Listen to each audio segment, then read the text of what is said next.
আল্লাহ রাসূল তার নিজের মায়ের কবরের পাশে দাঁড়িয়ে অঝোর দাঁড়াই কান্নাকাটি করছেন। সর্বশ্রেষ্ঠ মানুষ মায়ের কবরের পাশে দাঁড়িয়ে কান্না করছেন, কিন্তু তার জন্য ক্ষমা চাইতে পারছেন না। সময় পার হয়ে গেছে, মুমিন অবস্থায় মারা যেতে পারেননি। আমি আপনি কে?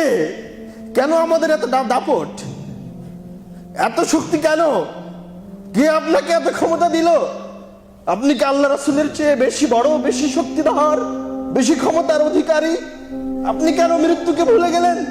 আল্লাহ রাসূল কান্নাকাটি করছেন তার মায়ের কবরের সামনে, কিন্তু তার জন্য ক্ষমা চাইতে পারছেন না। এর চাইতে অসহায়ত্বের কোনো কিছু আছে?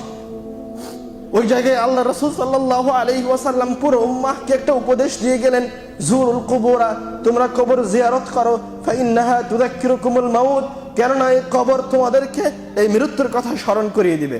যখন তোমরা মৃত্যুর কথা স্মরণ করবে তখন তোমরা ভালো হয়ে যাবে, তখন তোমরা সৎ হয়ে যাবে। একা একাই পরহেজগার হয়ে যাবেন মৃত্যুর কথা স্মরণ করেন, একা একাই দাড়ি ছেড়ে দিবেন, একা একাই টাকনোর উপরে কাপড় পরবেন, কাউকে ভালো লাগবে না, কেননা আপনি সব সৎ কাজ সম্পর্কে অবগত আছেন।